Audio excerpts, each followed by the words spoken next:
नमस्कार। एक बार पुनः करुणा दृष्टि इंद्रजीत बेनीवाल यूट्यूब चैनल पर आपका हार्दिक स्वागत करता हूं और आशा करता हूं कि आप सभी अपनी जगह खुश और मस्त होंगे।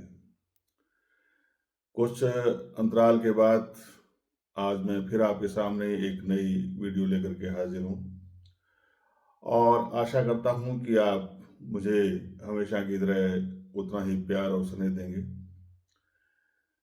मैं एक खास विषय को लेकर के आपके सामने हाजिर हूं और वो विषय है ग्रीष्म अवकाश का कैसे उठाएं लुत्फ। यानी अभी मई के अंदर 17 मई से लगभग राजस्थान के अंदर की बात करूं तो 16 मई के बाद 45 दिनों का अवकाश बच्चों को होगा और ये एक ऐसा समय होता है कि जिसके अंदर बच्चे पूरी तरह से टेंशन फ्री होते हैं।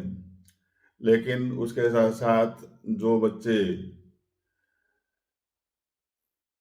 यानी प्राथमिक कक्षा से लेकर के अगर बोर्ड की कक्षाओं को छोड़ दूं, 12वीं कक्षा को छोड़ दूं, तो बाकी के लिए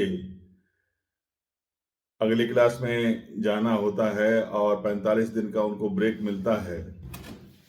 और उस ब्रेक के अंदर क्योंकि 12वीं क्लास के जो विद्यार्थी होते हैं उनको तो आगे अपने करियर के बारे में और सब्जेक्ट चयन के बारे में, कॉलेज चयन के बारे में भी कुछ सोचना पड़ता है और वो उस पशोपेश में लगे रहते हैं कि कौन से कॉलेज में हमें एडमिशन लेना है और कहाँ जाना है।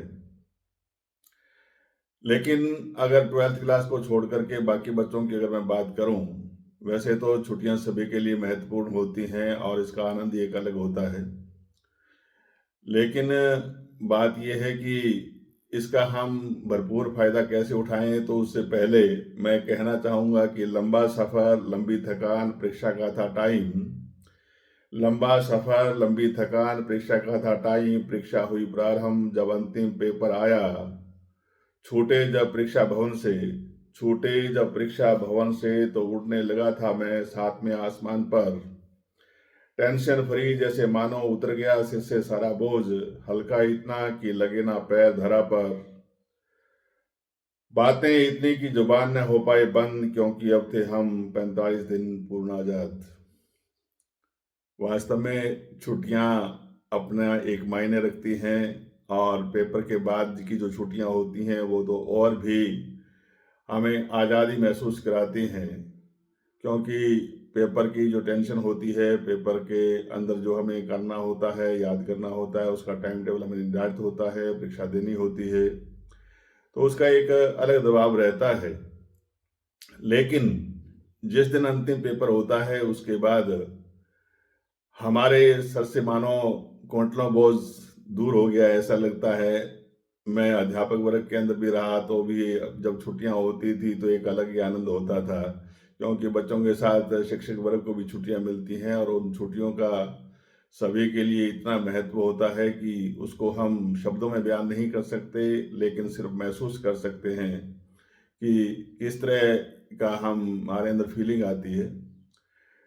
तो विद्यार्थी वर्ग से मैं एक बात करना चाहूंगा, वो ये है कि छुट्टियां आपको मिली गई हैं क्योंकि राजस्थान के अंदर बोर्ड की परीक्षाएं लगभग समाप्त हो चुकी हैं और उसके बाद एक लंबा अंतराल है आपके पास और जुलाई में जाकर के आपको फिर से अध्ययन के लिए आना होगा, क्योंकि जो बोर्ड के विद्यार्थी हैं वो बिल्कुल फ्री हैं और दूसरी कक्षाओं के मई में हो जाएंगे। तो मेरे कहने का तात्पर्य है कि छुट्टियों का हम कैसे फायदा उठाएं। हम निश्चित है कि हम हमेशा जो बच्चों की रुचि रहती है, गेम्स खेलना, लूडो खेलना या अन्य कोई छोटे मोटे घर पे गेम खेलना, और आजकल तो मोबाइल सबके हाथ में है और उस मोबाइल का भरपूर प्रयोग करना, और बच्चों का भी ये रहता है कि हमने पढ़ाई की है तो हमें ये दिला दो या वो दिला दो, या मोबाइल, आजकल की जो बच्चों की जो मांग है वो सबसे पहले मोबाइल की होती है। लेकिन यहाँ मैं कुछ हट करके बात करना चाहूँगा कि मोबाइल अपनी जगह है, उसका समुचित उपयोग जो है वो बहुत ही समझदारी से करना चाहिए। हाँ, हम अपने रिश्तेदारों के यहाँ या विभिन्न यात्राओं के माध्यम से या अन्य तरीकों के माध्यम से अपने ज्ञान को बढ़ा सकते हैं।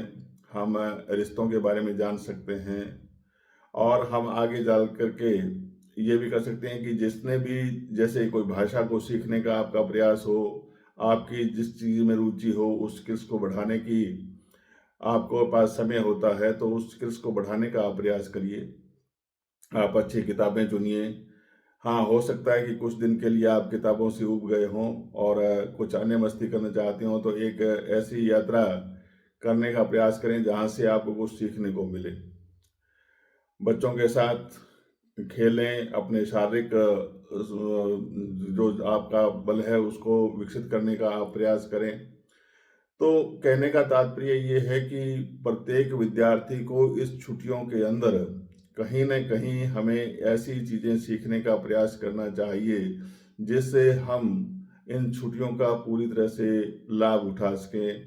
आप अपने घर पर रह कर के भी बहुत से ऐसे कार्य कर सकते हैं, अपने पेरेंट्स की आप हेल्प कर सकते हैं। आप घर के अंदर जो भी वातावरण है उसके अनुसार उस घर की सजावट के अंदर अपना योगदान दे सकते हैं, अपने अंदर कोई स्किल्स डेवलप कर सकते हैं, कुछ चीज़ सीख सकते हैं। तो मेरे कहने का तात्पर्य ये है कि केवल मस्ती अपनी जगह है, लेकिन जो स्किल्स डेवलपमेंट है, आपके अंदर जो हुनर है, आपके अंदर जो आपकी इच्छा है, जो आपकी योग्यता है, उसका भी आपको भरपूर फ़ायदा उठाना चाहिए। और आशा करता हूँ कि आप इन बातों पर ध्यान देंगे।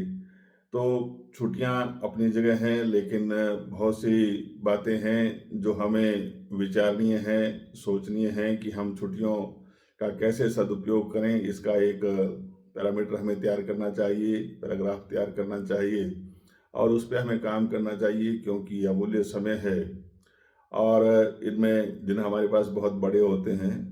तो हम सुबह से लेकर के शाम तक बहुत कुछ कर सकते हैं। तो हमें सोचना चाहिए कि हमें किस ओर बढ़ना है, किस ओर जाना है। इन सभी बातों को ध्यान में रखते हुए आप आगे बढ़ सकते हैं और आशा करता हूँ कि आप इन बातों पे ध्यान देंगे और अपनी छुट्टियों का सही से इस्तेमाल करेंगे। आप अच्छी चीज़ें सीखने का प्रयास करेंगे और अच्छी चीज़ें सीख कर के ही हम समाज के अंदर अच्छा काम कर सकते हैं, आपकी अपनी पहचान बना सकते हैं, आप आगे बढ़ सकते हैं। इसी के साथ आशा करता हूँ कि आप इन छुट्टियों का बेहतर सदुपयोग करेंगे और अपने आप को एक ऐसे विद्यार्थी के रूप में या एक ऐसे पारिवारिक सदस्य के रूप में स्थापित करने का प्रयास करेंगे कि बच्चों की छुट्टियां थी तो उन्होंने ये कार्य किए और उन्होंने ये कुछ सीखा। और जब आप पुनः विद्यालय में जाओगे तो आप उन पर चर्चाएं कर सकते हैं, आप उनके बारे में अपने दोस्तों को बता सकते हैं कि हमने छुट्टियों में क्या किया। आप घुमाई पर भी जाएं तो भी वहाँ से कुछ सीख करके आएँ। परिवार में जाएं, समाज में जाएं तो रिश्ते नातों के बारे में जानें। बड़े बुजुर्गों को आप टाइम दें और वहाँ जहाँ भी आपको मौका मिले कुछ सीखने का, उनसे अपने जानने का प्रयास करें, अपने आसपास के माहौल को जानने का प्रयास करें, अपनी सामाजिक परंपराओं को जानने का प्रयास करें। क्योंकि बहुत कम मौके मिलते हैं कि जब हम, क्योंकि स्कूल में बिजी होने के कारण हम समाज के विभिन्न कार्यक्रमों में भाग नहीं ले सकते हैं, तो हमें उनके बारे में जानने का प्रयास करना चाहिए। बहुत बहुत आभार, बहुत बहुत धन्यवाद। आशा करता हूँ कि आप इन बातों पे ध्यान देंगे और अपनी छुट्टियों का बहुत ही सदुपयोग करते हुए अपने जीवन को सफल बनाने का प्रयास करेंगे। जय हिंद, जय भारत।